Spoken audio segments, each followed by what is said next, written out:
경쾌한 소리와 함께 포탄이 쉴 새 없이 금고에게 폭격을 퍼붓는다.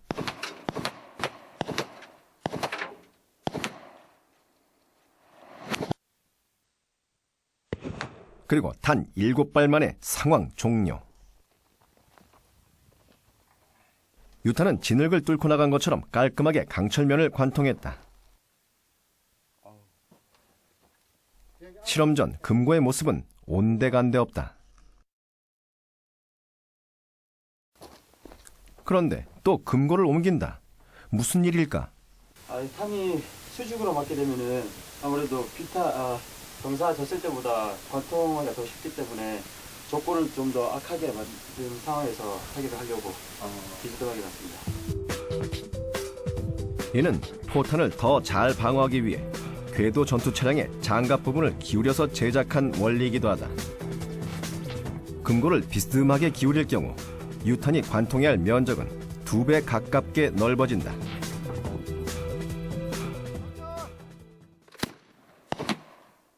회심의 일발 필살.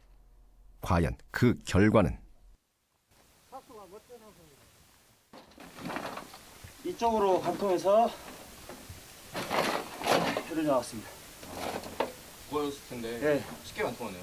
명중하면 반경 5m 이내의 적을 초토화시킨다는 K4 고속 유탄 발사기. 그 어마어마한 위력이 짐작되는 순간이다.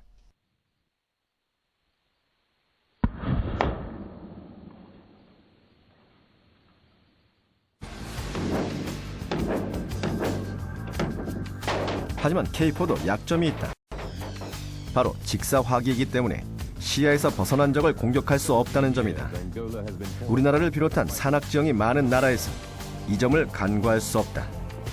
또 속전속결의 현대전이라고 해도 이런 대량 살상 무기를 아무 곳에서나 사용할 수는 없는 일이다. 이런 무기에는 수많은 희생이 따르기 때문이다.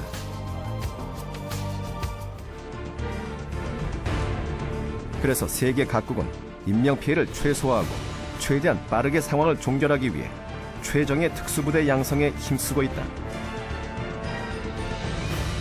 이들에게 불가능은 없으며 무기가 없어도 그 자신이 인간 병기가 될 수 있도록 항상 몸을 무기처럼 단련한다.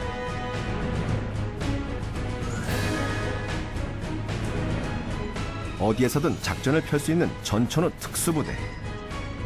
해안에 침투하고 폭발물을 처리하며 대테러 작전까지. 임무의 성격상 초인적인 능력이 요구되기 때문에 전천후 특수부대들의 훈련은 혹독하기로 유명하다. 그럴 수밖에 없는 것이 특수전의 경우 조용히 적지에 침투해 임무를 완수하는 것이 가장 중요하기 때문이다. 자칫 노출됐을 경우 본인은 물론 팀 전체가 곤경에 처할 수 있다. 그래서 특수부대원들은 아직도 단검 같은 무성무기에 대한 훈련을 게을리하지 않는다.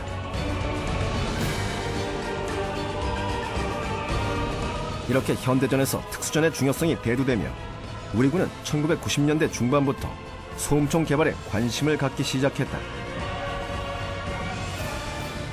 과거 전투에서 사용됐던 투척식 무성무기들은 조용히 적을 제압할 수는 있었지만 적에게 가까이 접근해야 하는 데다 자칫 잘못하면 발각될 수 있었기 때문이다.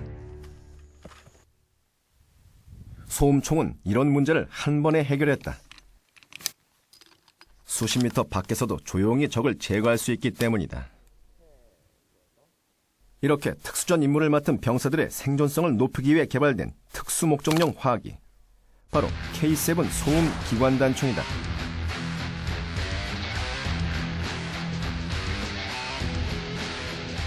근접거리에서 적을 소리 없이 적을 사살할 수 있는 그런 성능을 가지고 있는 K7 소음기관단총입니다. 소음총은 정말 소리가 나지 않는 것일까? 전문가들과 함께 실험을 해보기로 했다. 9mm K5 권총입니다.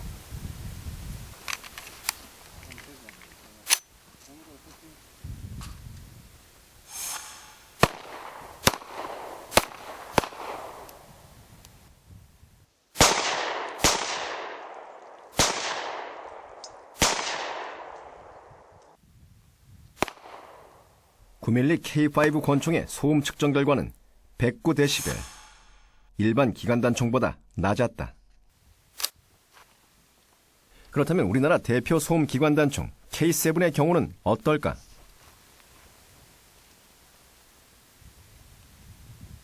사격하겠습니다.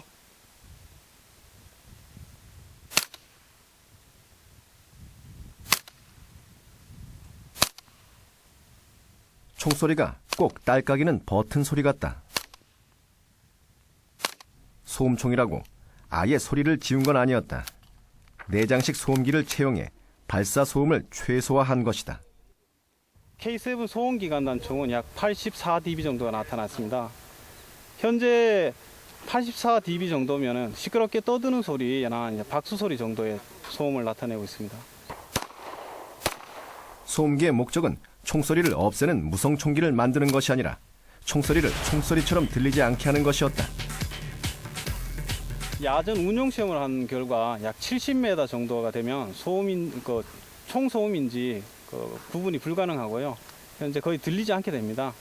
사람이 구분이 불가능하게 되는 거죠. 그리고 아파트 안에서 사격하면 아파트 밖 현관 밖에서는 이제 총소리를 인지하지 못하게 됩니다. 아무도 모르게 적진에 침투하라. K7은 특수부대에서 대테러 및 은밀 적진 침투용으로 운영되며 우수한 야전 운영성과 신뢰성으로 매복이나 침투 작전에서 뛰어난 성능을 입증하고 있다. K7은 K1 기관단총을 바탕으로 하여 9mm 탄환과 소음기를 채용해 소음을 최소화했다. 총열에서 총구 끝을 탄두가 벗어나기 전에 총열 전반부 쪽에서 가스압을 빼서 그 가스압이 실질적으로는 그 소리의 근원이 되는 그 압력을 줄이는 방향으로 저희들이 설계를 했습니다.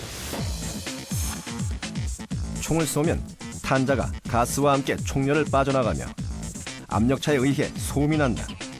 K7의 우수한 점은 이 소음을 줄이기 위해 내장형 소음기를 채용했다는 점이다. 근원적으로 줄일 수 있는 게 한계가 있습니다. 총구 끝에 조립을 해서 소음기를 조립해서 소음을 리듀스를 시키면은. 그래서 저희들은 아예 또 새로운 방법으로 총열하고 소음기가 한 몸쳐야 되는 설계를 해서 총열에서 총구 끝을 벗어나는 순간이 아닌 약실에서 탄이 발사되고 나서 바로 가스압이 바깥으로 빠져나오게끔 해서 그 압을 다시 그 가스를 다시 소음기 튜브가 잡아줘서 전체 소음을 150에서 130 정도, 130, 120 정도로 줄이는 역할을 하게끔 설계를 했습니다. 또 이렇게 뛰어난 효과의 내장식 소음기를 사용하며 별도의 아음속 탄환을 사용할 필요성이 없어졌다. K7은 9mm 탄을 사용해 아음속 탄을 사용했을 경우에 작동 불량 가능성을 줄였다. 그렇다면 K7은 왜 5.56mm의 K1의 몸통을 사용하면서 오히려 9mm 탄을 채택했을까? 직접 사격을 해봤다. 5.56mm의 경우 강한 화력의 반동으로 몸이 밀리는 반면 9mm 탄은 적은 반동으로 보다 정밀한 사격이 가능했다. 예, 이쪽이 9mm 소음총 탄두고 요게 5.56mm 보통탄입니다. 실내나 근거리에서 지나치게 강한 탄을 사용할 경우 인질이나 아군에게 2차 피해를 줄 수 있음을 우려한 것이다.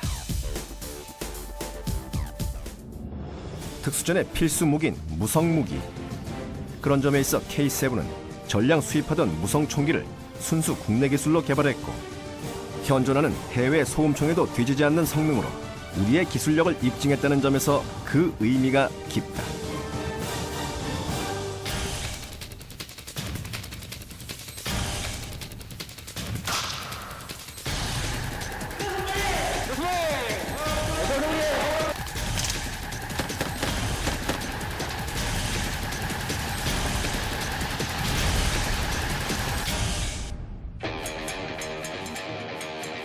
국방과학연구소는 지난 2010년 보다 치명적이고 혁신적인 보병 화기를 개발했다. 바로 세계에서 세 번째로 개발해낸 굴절형 화기다. 굴절형 화기는 총의 개념을 완전히 바꿔놓은 보병 화기다.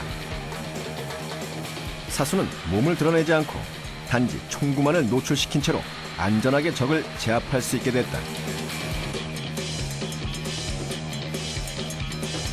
적에게 나를 노출하지 않고 사격하는 것은 총기 설계자들의 영원한 꿈이었다. 그렇게 2008년부터 기술 실험 및 개념 구현 연구 끝에 2010년 굴절형 화기의 성공적인 개발을 마쳤다.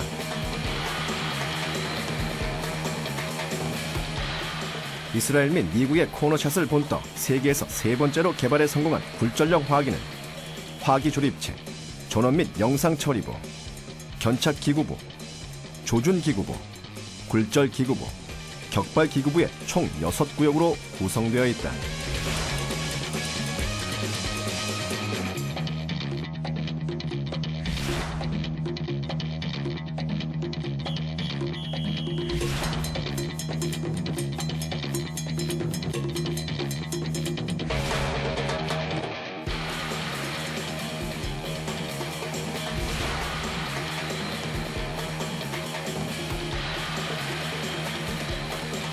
굴절형 화기는 총열 앞부분에 유효 사거리 50m의 K5 권총을 장착, 좌우 60도로 꺾어 사격이 가능하며 솔레노이드를 이용한 전자식 격발 방식을 적용하였다.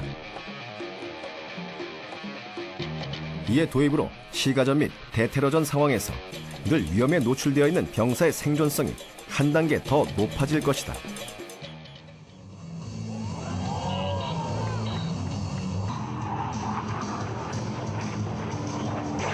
서울에 전 세계 최첨단 항공기와 지상군 무기들이 한자리에 모였다. 국내외의 우수한 방위산업 제품이 모인 서울 아덱스 행사.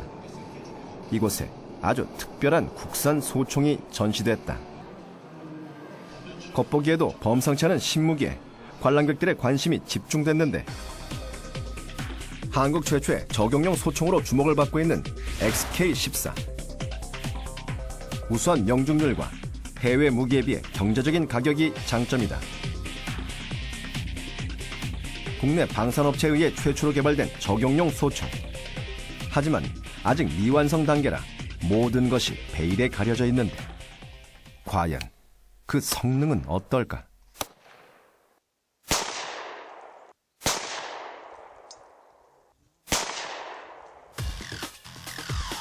미국 국방 규격을 충족시킨 저격용 소총 XK-14. 과연 그 정확성은 어느 정도일까? XK-14의 정확도를 측정하기 위해 마네킹을 준비했다. 물론 목표물은 마네킹이 아닌 이 작은 열쇠고리다. 7.62mm 탄을 사용하고 800m 유효 사거리를 가진 XK-14 정밀 소총. 오늘의 실험은 80m 거리에서 작은 열쇠고리를 맞추는 것이다. 드디어 방아쇠가 당겨졌다. 명중이다. 눈으로도 잘 보이지 않는 80m 거리에서 열쇠고리를 깨끗하게 명중시켰다. 굿. 그렇다면 이제 난이도를 좀 더 높일 차례. 이번에는 열쇠고리가 아니라 이 얇은 줄이 목표물이다.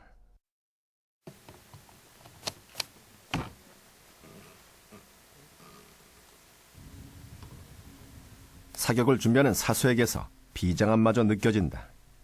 과연 이번에도 성공할 수 있을까?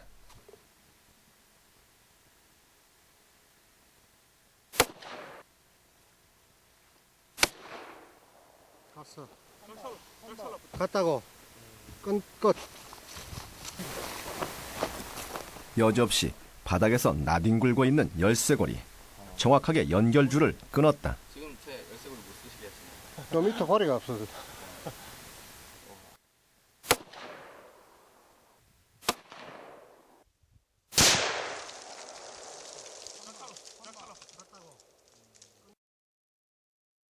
XK-14의 정확도는 그야말로 일발필살.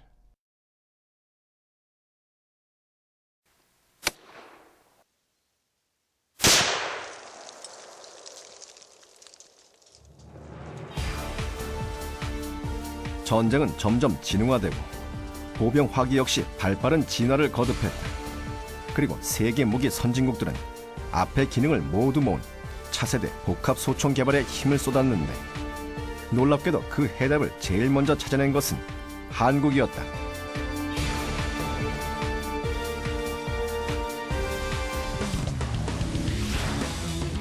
이중 총열 구조로 20mm 공중 폭발탄과 기존 5.56mm 탄을 하나의 무기체계 안에서 사용 가능한 K-11 복합용 소총이다.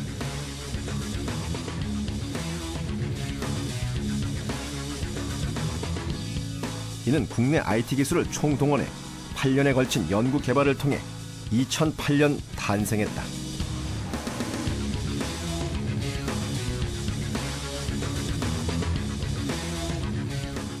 미국이라는 큰 무기 체계라든지 그다음에 운영 개념이라든지 이런 걸 쭉 따라오면서 미국 무기 시스템을 따라가기도 사실은 바빴습니다. 뭐 K1A부터 쭉 따라오는 것들이 전부 K 시리즈가 미국을 쳐다보면서 했다고 해도 이제 과언이 아닌데 K11은 정말로 미국이 하다가 포기한 걸 저희들이 극복해서 우리만의 세계 최초의 시스템을 개발한 걸로 저는 자부를 하고 있습니다. 국방과학연구소의 주도하에 국내 방위산업체들의 참여로 2000년부터 개발에 착수한 K-11. 2006년 시제품 제작 후 약 16개월의 운용시험 평가 끝에 2008년 실전 배치가 결정되었다.